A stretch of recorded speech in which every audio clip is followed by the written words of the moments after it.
Morning mga kalapatids, welcome back to my channel, Brylop Official. For today's video is i-update ko lang kayo kung ano nang latest doon sa loft natin ngayon mga kalapatids at kung ano na ang bago.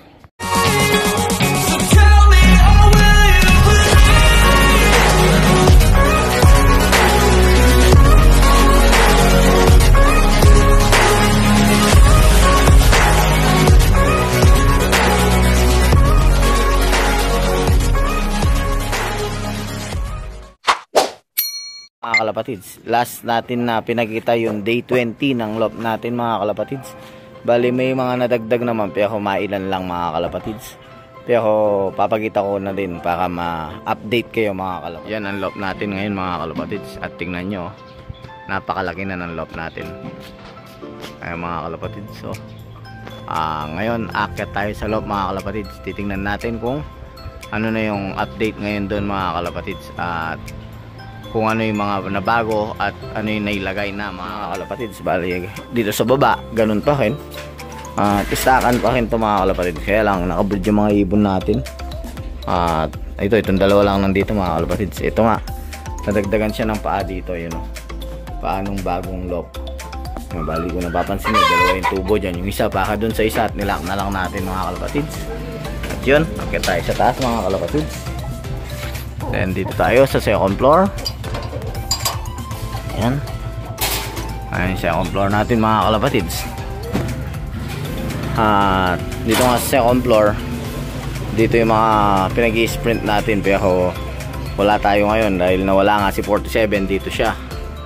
Ngayon mga kalapatids, itong mga ito si PWD mga kalapatids. Ginawa natin siyang seater. At kung nakikita nyo yung sibong na yun, ayan. Ayan mga kalapatids, yan yung isa sa white egg na napisa mga kalapatids, yung checkered na sibong. Then dito mga kalapatids, ito may dalawa pang white egg dito mga kalapatids. Yan, bali tatlo lang nga yung napisa doon sa white egg natin at hindi pa natin yata alam gamitin yung incubator, kaya madami na siya mga kalapatids. Pero healthy itong mga napalabas natin, yun, of color.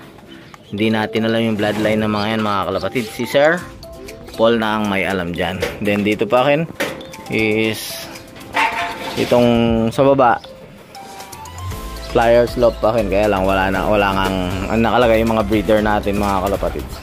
Yun dun nga sa kabila di pa nagawa, may butas pa, hindi pa natakpan mga kalapatids. Ngayon nakita tayo sa taas, tingnan natin yung bagong loft. Bali ito nga mga kalapatids.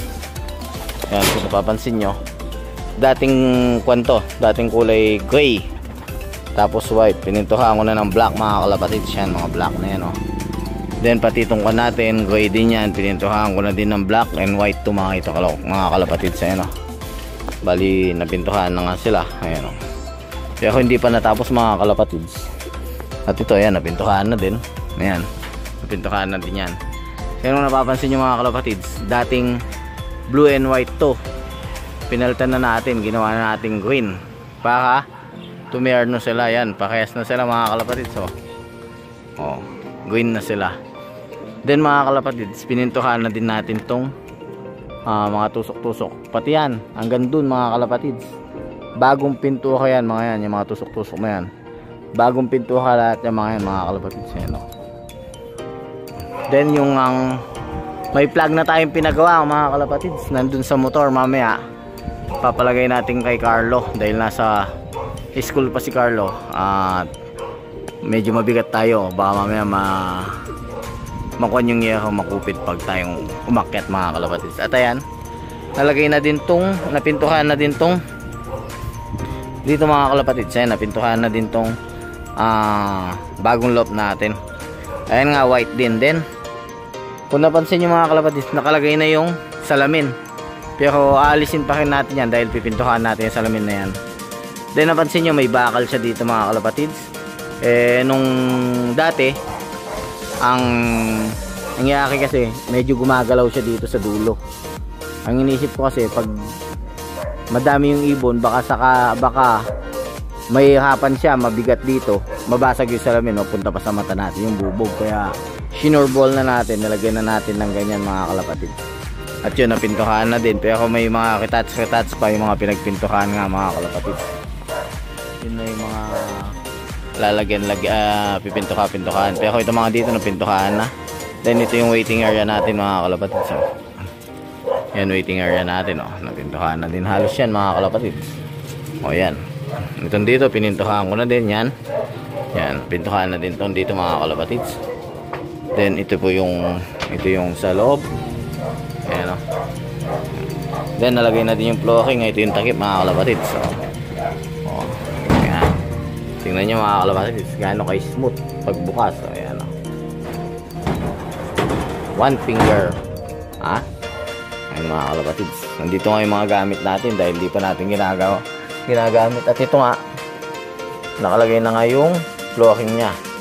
Ganyan mga kalapatid. Ay, divider na din. Tapos nilagyan natin siya ng yung tray ng itlog mga kalapatid. Yan, no? Tray ng itlog nalagay natin para hindi mainit. Kaya yan na lang muna habang alam nyo naman medyo sumagad tayo sa gastos. Pero hindi pa nalagyan ng double walling. Pero nakalagay na itong mga cage mga kalapatid. At dito wala pa din dito yung double door nya. Soon mapapagawa din natin yan mga kalapatid. Ito yung ito, yan, oh. Pag binuksan mo, ayan yan mga kalapatid. So ginagawa muna natin bodega mga kalapatid. At ito, nakalagay na yung super trap natin. Ayan. Yan nga, oh. Solid na kahoy yan mga kalapatid. Solid. Hindi yan plywood. Hindi ko solid na kahoy mga kalapatid. At ayan nga, oh. Kung makikita nyo mga kalapatid, ayun yung landing board natin. At ayan, napaka-forma. Tingnan natin sa side yung landing board natin. Ito. Ayan siya mga kalapatid. So, ayan, bali naka-slide nga yung landing board natin. Papasok dito sa super trap. Ayan. Kapag pasok nila dyan, at ang gagawin na lang natin is hihilain na lang to. Hihilain natin to para tutulak para mag-lock. Ayan. At napintuhan nga, hindi pa natin lagyan ng gasa, kaya medyo matigas pa. Ayan, oh. Ayan mga kalapatid. At tignan nyo, napakalupit ng ating super trap. Ayan. Then tignan nyo, nung ginawa natin yan, wala pa yung sa ilalim nya. Ngayon meron na siya mga kalapatid. Ayan, oh. Napakalupit, oh. Salamin pa yan mga kalapatid. So, salamin nilagay natin. Yan mga kalapatid. So, then napintuhan na din nga dito. Then pati yung yero natin na nangangalawang, pinapalitan na natin mga kalapatid. So, ayan, oh. Yan. Yan yung yero natin. Yan yung bahay ko mga kalapatid dyan. At pinipintuhan ko nga, kaya lang medyo busy pa, kaya hindi ko natapos yung pagpipintuhan mga kalapatid. Kaya nga hindi natapos to dahil yung ibang budget binili ko ng yero doon mga kalapatids, dahil tumutulo pag umuulan, kaya pinalitan na natin. Pero goods pa naman tong dito sa loob, madali na lang to pag nagkapira ka mga kalapatids. At yan nga, oh.